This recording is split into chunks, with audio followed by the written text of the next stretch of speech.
छात्राओं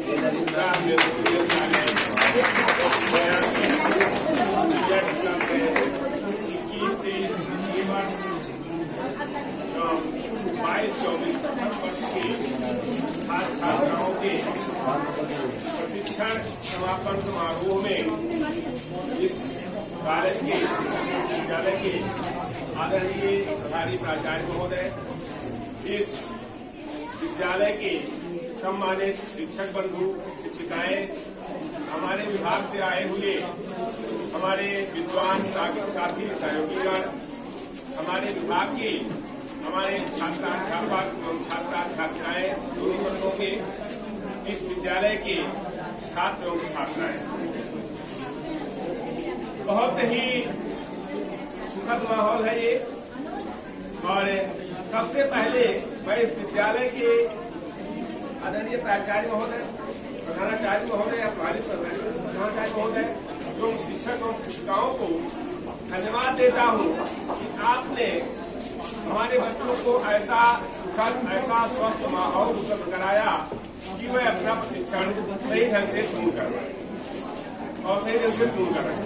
मैं इस विद्यालय का शुक्रगुजार इसलिए भी हूँ कि लगभग 10 वर्षों से, जब से 10 वर्ष में हुआ, 10 वर्षों से प्रतिवर्ष हमें ये विद्यालय बहुत ही सहज उपलब्ध हो जाता है और हमारे विद्यार्थी यहाँ प्रशिक्षण प्राप्त करते हैं।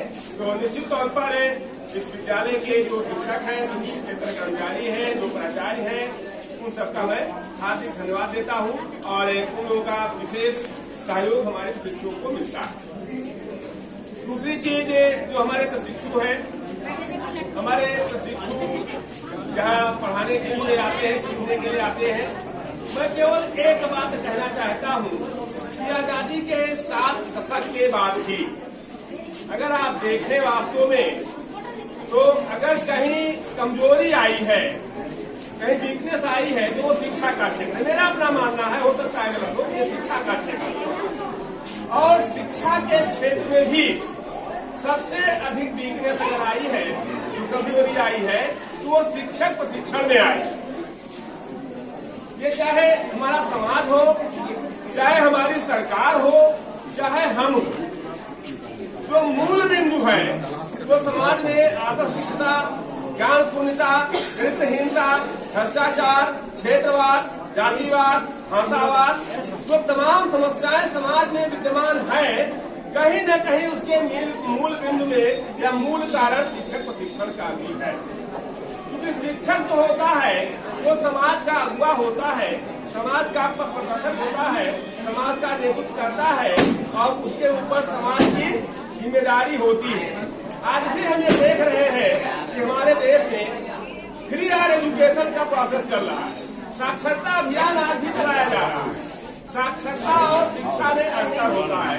गांधी जी ने ये कहा है कि साक्षरता न तो शिक्षा की शुरुआत है और न शिक्षा का अंत। हम विदेशों की तुलना करते हैं, अन्य राष्ट्रों की तुलना करते हैं, वहाँ 7 ईयर एजुकेशन है। मैं अपने विद्यार्थियों से कहना चाहता हूँ, 3 ईयर एजुकेशन को छोड़ो, 7 ईयर एजुकेशन की तरफ बढ़ो। जब तक आप केवल पढ़ना, लिखना और गिनना सिखाते रहेंगे, तब तक इन समस्याओं का समाधान नहीं होगा। 7 ईयर एजुकेशन में राइट्स आ जाता है, इंडिया तो रहता ही है, रीडिंग, राइटिंग और अर्थमेटिक, पढ़ना, लिखना और गिनना के साथ साथ राइट्स आ जाते हैं, जो लगभग सभी नागरिक छात्र छात्राएं सब जानते हैं कि हमारा ये अधिकार। राइट्स, रिक्रिएशन आ जाता है, जैसा भी कहा गया कि नई शिक्षा नीति में भी मनोरंजन की बात की गई है। तो मनोरंजन पूर्ण शिक्षा एक आनंददायक प्रक्रिया है, उसको आनंदमय ढंग से संचालित किया जाना चाहिए। तो राइट्स है, रिक्रिएशन है, रिलेशनशिप। मैं छात्र छात्राओं को या छात्राध्यापक छात्राध्यापिकाओं को बताना चाहूंगा कि वो रिलेशन को समझे कि समाज से उनका क्या रिलेशन है, माता पिता से क्या रिलेशन है, छात्रों से क्या रिलेशन है, राष्ट्र से उनका क्या रिलेशन है। जब तक रिलेशन को नहीं समझेंगे तब तक वो कुछ नहीं कर सकते। और जो सबसे अंतिम बिंदु है राइट, जो सबसे अंतिम रिस्पॉन्सिबिलिटी, जब तक रिस्पॉन्सिबिलिटी नहीं समझिएगा, 7 आर का अंतिम बिंदु है responsibility, reading, writing, arithmetic, recreation, right, relationship और रिस्पॉन्सिबिलिटी। ये अगर आप में आ गया, आपके अंदर अगर दायित्व निर्वहन की क्षमता आ गई, आप अपने दायित्वों का निर्वहन बेहतर ढंग से करने लगे, तो वहीं से देश का उत्थान शुरू हो जाएगा। और जो टैगोर साहब ने कहा है, ये कहा है कि जो विपरीत परिस्थितियों में भी, मैं मानता हूं कि परिस्थितियां विपरीत है, लेकिन विपरीत परिस्थितियों में भी अपने कार्य के प्रति वफादार बना रहे, वो सही शिक्षक होता है। जो परिस्थितियां हैं वो अनुकूल रहेंगी, कभी प्रतिकूल रहेंगी, ये चरण चलता रहेगा, लेकिन हमें क्योंकि समाज को सुधारना है, समाज को देखना है। एक अध्यापक जो है वो दीपक के समान होता है, जो स्वयं जल जल के दूसरों को रोशनी देता है। तो मैं अपने छात्राध्यापक, अपने छात्राध्यापिकाओं से केवल ये कहना चाहता हूँ कि आप अपने अंदर केवल और केवल संवेदनशील लाएं। आपकी जिम्मेदारी क्या है, आपके उत्तरदायित्व क्या है, आप अपने उत्तरदायित्वों का निर्वहन सही ढंग से करें, अच्छे ढंग से करें, तो बाकी सारी चीजें आप अपने आप खुद चली जाएंगी। जब तक हम उत्तरदायित्वों का निर्वहन नहीं करते हैं, हम अपने आचरण में कोई चीज नहीं लाते हैं, हम जो भाषण देते हैं, हम अगर आपको भाषण देंगे कि आप अपने उत्तरदायित्वों का निर्वहन करें और आप 2 साल को शिक्षण प्राप्त किए हैं, अगर हम आपको क्लास नहीं पढ़ाए होंगे, अगर हम आपके सामने जो है अपने दायित्वों का निर्वहन नहीं किए होंगे, तो आप निश्चित मन में सोचेंगे कि हम लोग को भाषण दे रहे हैं और अपने कभी ऐसे नहीं करते थे, कभी पढ़ाते नहीं थे। निश्चित तौर पर आप ये मानिए कि जो दायित्व आपको मिले, उस दायित्व का निर्वहन आप निष्ठा और ईमानदारी के साथ करें, तो इस देश को आगे बढ़ने से कोई नहीं रोक सकता है।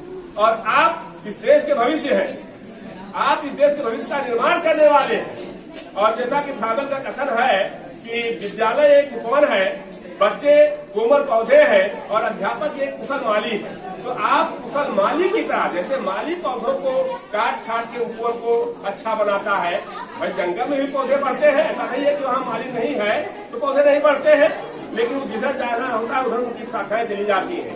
लेकिन माली क्या करता है कि पौधे को काट छाट करके दुरुस्त करके एक उचित दिशा देता है। वही काम आपका है। आप अपने दायित्वों का निर्वहन सही ढंग से करें तो निश्चित तौर पर आपको सफलता मिलेगी और राष्ट्र को भी सफलता मिलेगी। मेरा अपना कहना यही है आपसे कि आप जो भी, जहाँ भी आपकी नियुक्ति हो, जहाँ भी आप जाएं, वहाँ पर निष्ठा और ईमानदारी के साथ अपने कर्तव्यों का निर्वहन करें। अंत में मैं केवल 2 पंक्तियां कहना चाहूंगा कि पूर्व जन्म के कर्म रहे कुछ, पूर्व जन्म के कर्म रहे कुछ, जो हमको ये मान मिला और रहने को हिंदुस्तान मिला, करने को शिक्षण काम मिला, रहने को हिंदुस्तान मिला, करने को शिक्षण काम मिला। तो शिक्षण कार्य को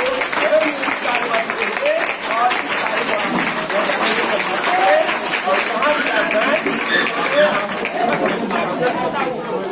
कामना करता हूँ। और मुझे यहाँ डॉक्टर नीरज सर, जो कि पिछले 1 महीने से यहाँ है, आपने मौका दिया, आपको बहुत बहुत धन्यवाद कर आपने कुशल संचालन किया इस सेंटर का। हमारे शिक्षार्थियों को, हमारे बच्चों को बहुत बढ़िया ढंग से आपने सिखाया, इसके लिए आप बधाई के पात्र हैं। और मैं अपने आप को सौभाग्यशाली मानता हूँ कि हमें ऐसा स्टाफ मिला है कि इस बात पर कोई कंप्रोमाइज करता ही नहीं है कि भाई प्रशिक्षण में आना है। सब ये इस बात के लिए मैं अपने विभाग के प्रति बहुत अपने आप को सौभाग्यशाली मानता हूँ कि हमारा संपूर्ण स्टाफ इस बात पर रेडी रहता है कि नहीं, प्रशिक्षण तो करना होगा, आना तो होगा। तो ये बहुत बड़ी बात है। आप लोग बेहतर करें, जहाँ भी जाए अच्छे से करें। मेरी आपके उज्जवल भविष्य की कामना है। बहुत बहुत धन्यवाद, बहुत बहुत धन्यवाद।